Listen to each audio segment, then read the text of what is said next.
Edith McGuire was here, Lucinda Williams, Joanne Terry. A lot of Olympians were here on campus at Tennessee State, and we had a really good time. And then on Sunday, we closed it out with a big track meet, and the women are running well. We just hope that everyone will stay healthy and do what they need to do. Now, how do the young players react to some of these old names that you've mentioned? I mean, what is their attitude in reference to who they are and where they are? They know who they are because as freshmen, young ladies, I make every freshman do a book report on a living Tiger Bell.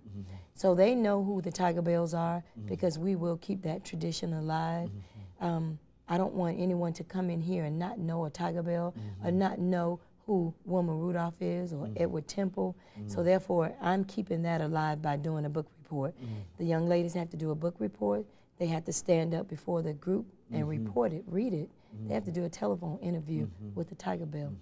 And on this weekend, they were excited to know that this is the person I interviewed on the telephone. Madeline Manning was here.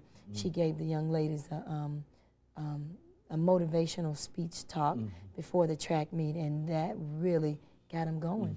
And the Olympic torch also came through Nashville doing quite recently, did it not? Yes, it did. And you and your group, I think you were all involved in that. Well, talk about that.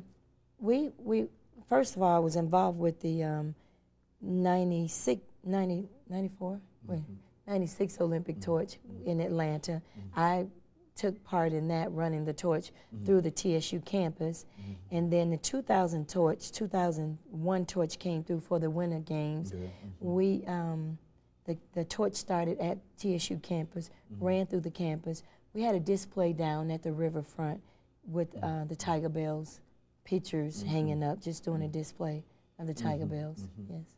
And so Tennessee State University has a real Olympic tradition. I mean, it's in terms of being able to talk about the number of medals and talk about some of those medals and some of the things. Tennessee State history in Olympic competition.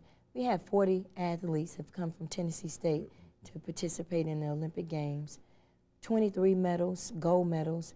I believe it was 14 bronze and maybe 8 silver, something like that. I'm not sure the numbers, and Coach Simple can tell you those numbers. But we do have a rich history in Olympic competition.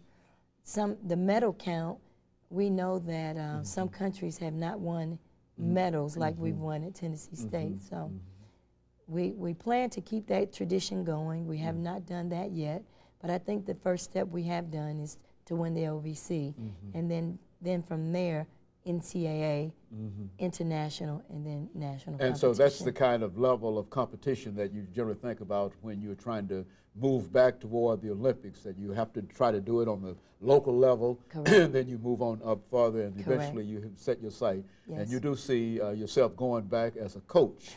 And emulating Coach Temple and taking his group there, you see yourself within that same. Well, I won't say that I'm going to take a whole slew because that is something hard to do. I would imagine. So, and of course, Coach, let's stop this for a short commercial break, and after which we'll come back and give you an opportunity.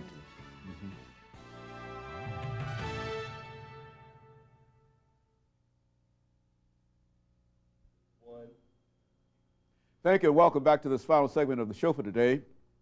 The topic is a profile on CCheeseborough, the senior coach of the women's track team at Tennessee State University. And of course, Coach Cheeseborough, during the last 6 minutes that we have here, let's give you an opportunity to talk about some of the things that you believe that our audience ought to know, not only about you, but about the athletic team that you are now coaching at Tennessee State University.